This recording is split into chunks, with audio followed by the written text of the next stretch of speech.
Caríssimo irmão, amigo, Padre Williams, queridos irmãos, queridas irmãs, que nos acolhem em sua casa nesta manhã, em que nós celebramos o quarto domingo do tempo pascal, o domingo do Bom Pastor.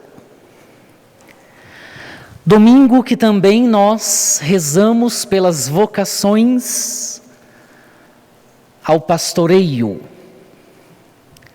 a vida presbiteral de modo especial, mas também aqueles e aquelas que são chamados à vida religiosa, homens e mulheres que são chamados ao matrimônio, como bons e belos pastores de suas casas.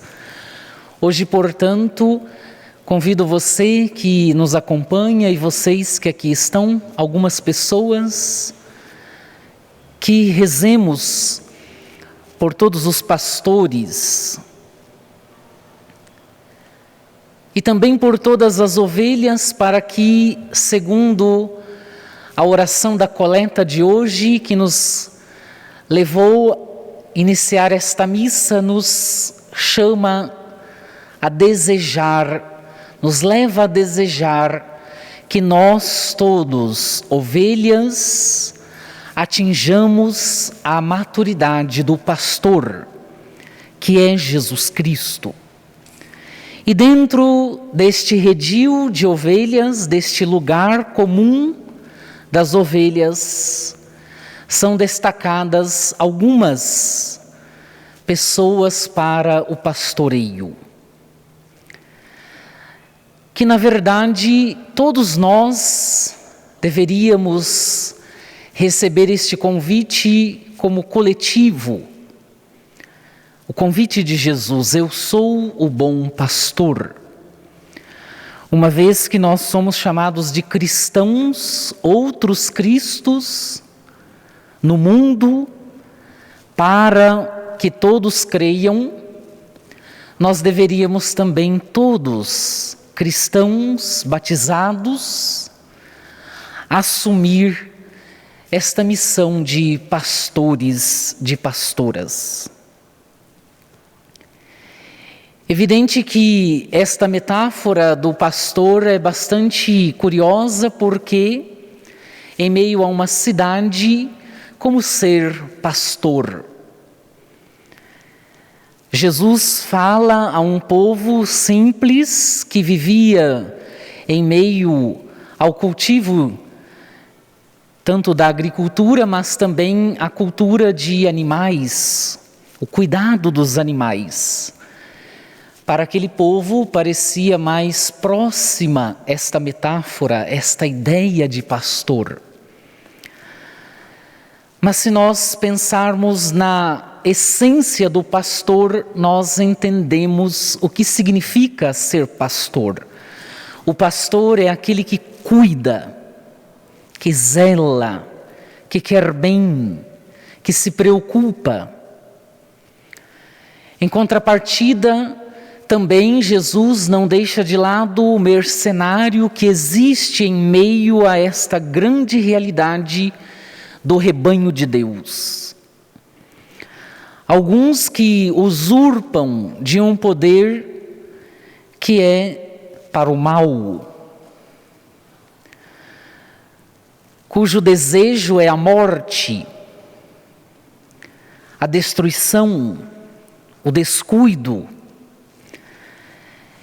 E estes então não são os pastores desejados por Jesus e nem por seu Pai. Assim como que nós poderíamos pensar para cada um de nós esta realidade do pastor. A mim, a você, a todos nós que aqui estamos, a igreja como um todo, como atingir a maturidade do pastor, como ovelhas que todos nós somos neste rebanho de Jesus Cristo. Certamente, a primeira leitura nos abre a possibilidade de pensar isso. Pedro, cheio do Espírito Santo, disse: chefes do povo e anciãos, hoje estamos sendo interrogados por termos feito um bem a um enfermo.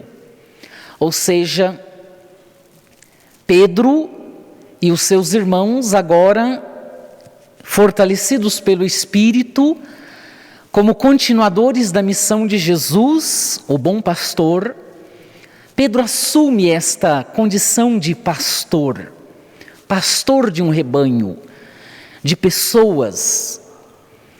E ele vai dizer que é pelo nome de Jesus Cristo de Nazaré, aquele que vocês crucificaram e que Deus ressuscitou dos mortos, que este homem está curado. Assim, Pedro nos mostra claramente como nós devemos ser pastores, ao modo e ao nome de Jesus. Como Jesus foi.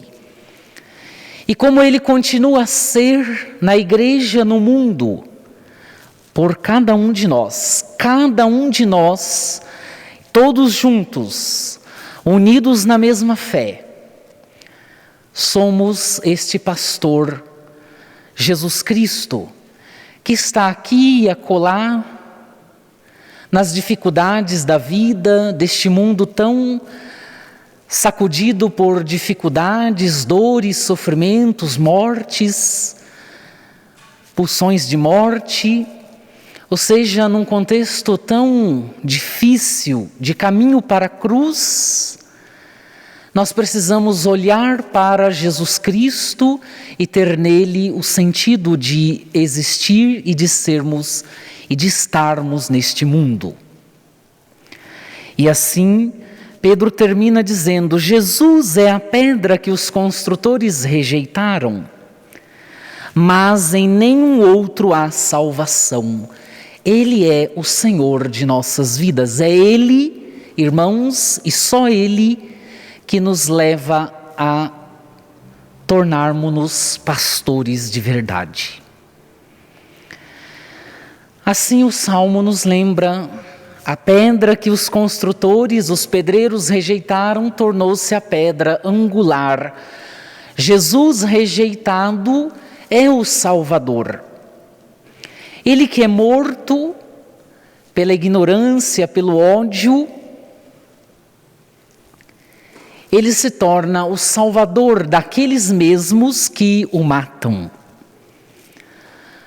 Ou seja, olhar para Jesus, irmãos e irmãs, é nos colocarmos numa situação em que ou nós o assumimos para nós, Ele inteiramente para nós como Senhor de nossas vidas, ou não seremos nada. Não atingiremos esta maturidade de pastores, de pastoras, se não tomarmos Jesus para a nossa vida e não o fizermos Senhor de nossa vida. E assim São João, na primeira carta, vai dizer: vede que prova de amor, presente de amor o Pai nos deu, de sermos chamados filhos, e nós o somos. E como nós somos? Por causa de seu Filho Jesus Cristo. E quando Ele se manifestar na nossa ressurreição, nós seremos semelhantes a Ele, pois o veremos tal como Ele é. Mas toda a ressurreição, irmãos e irmãs, já se antecipa a nós em tantas belas ações de Deus em nossa vida, quando Deus, por exemplo, nos encoraja em meio a todo este tempo de pandemia. Como o Senhor nos consola em meio aos prantos, como o Senhor nos fortalece em meio às dificuldades da vida, às perdas, e muitas vezes de pessoas que são constitutivas, são preciosas para a nossa vida. Então, nós sabemos que também este pastor, Jesus, Ele é também o Consolador. Por isso que quando nós formos celebrar Pentecostes, Jesus nos dirá: eu não vos deixarei sós, eu estarei convosco todos os dias, até o fim dos tempos, pelo Espírito, que nos fortalece, que não nos deixa esmorecer, não nos deixa desistir, nem desanimar em meio a tantas dificuldades que são próprias da vida. Por fim, Jesus nos diz, de modo muito profundo, em tom solene, 2 vezes: eu sou o bom pastor. Eu sou o bom pastor. E ele vai dizer que condições são necessárias para se dizer, se intitular e nos levar também a dizermos que somos bons pastores. O bom pastor dá a vida por suas ovelhas, não explora, não tira a vida das ovelhas para seu benefício próprio. Pelo contrário, o pastor se doa para as ovelhas, para que elas tenham vida, para que elas estejam seguras, para que elas tenham saúde, tenham paz. O pastor se dedica às ovelhas.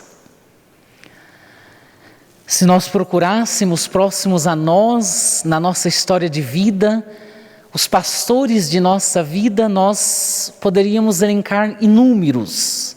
Por exemplo, nossas mães, nossos pais, nossos avós, aquele padre que sempre cuidou bem daquela paróquia que nos batizou, aquele bispo que estava ao lado dos pobres, dos marginalizados, tantos homens e mulheres que nesta história da vida da igreja no mundo se destacam olhando para o Senhor, inspirados por Ele, e nos inspiram também a continuarmos neste caminho de pastoreio. O mercenário, por outro lado, ele não se importa com as ovelhas, ele vê o lobo chegar, o mal atacar e abandona as ovelhas porque quer poupar a sua vida. Ele está preocupado não com a vida das ovelhas, mas com a sua própria vida. Ele é um ególatra. Ele é aquele que só quer desfrutar dos benefícios das ovelhas para o seu bem, para o seu gozo pessoal, para a sua alegria pessoal, para o seu benefício. Ele não está aí para as pessoas, para o bem delas. Ele não se importa com elas. O mercenário ele é apenas um mercenário que não se importa com as ovelhas. E aí Jesus diz: eu sou o bom pastor, eu conheço as minhas ovelhas e elas me conhecem, elas vêm até mim e eu dou a vida por elas. Assim Jesus na cruz nos mostra, evidencia tudo isso que diz durante o Evangelho de São João, no capítulo 10. Então, neste 4º domingo do tempo da Páscoa, nós, ao olharmos para o pastor, já evidenciamos a morte e ressurreição de Jesus como um grande dom de Deus para nós, que nos atrai a Ele, que nos leva a Ele, para que com Ele, nele e por Ele nós sejamos também pastores neste mundo.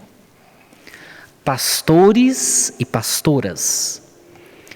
E por fim Jesus diz: tenho ainda muitas outras ovelhas que não estão neste redil, que não são deste redil, que necessariamente não professam a mesma fé que nós, mas que são amadas com o mesmo amor porque Ele é o bom, é o belo pastor. O que importa não é a fé das ovelhas, mas o amor e a dedicação do pastor. O pastor não espera recompensas, ele se doa inteiramente, mesmo que, por vez ou outra, a ovelha queira se tornar um cabrito. Por fim, ninguém tira a minha vida, eu a dou por mim mesmo. Este pastor, irmãos e irmãs, é Jesus que entrega a sua vida por nós. Ao celebrarmos este domingo, peçamos que, com coragem, sem medo, possamos entrar neste redil de Jesus e sermos como aquelas ovelhas que estão contemplando a face do pastor, que nos ama, que olha para nós, que cuida de nós. E peçamos que também nos tornemos pastores como Ele. E possamos doar a nossa vida para o bem das pessoas. Não esperando nada em troca, apenas nos doarmos. E assim, construirmos um mundo mais justo, mais fraterno, onde o outro tenha importância sempre para mim. Aquele que passa fome, aquele que está passando frio, aquele que está abandonado, aquele que está no pecado, aquele que está esquecido, está enlutado, está sofrido, está deprimido, está viciado. Todos estes irmãos e irmãs são aqueles que nós devemos acolher, cuidar e orientar, para que todos nós tenhamos vida e vida em abundância. Assim seja. Amém.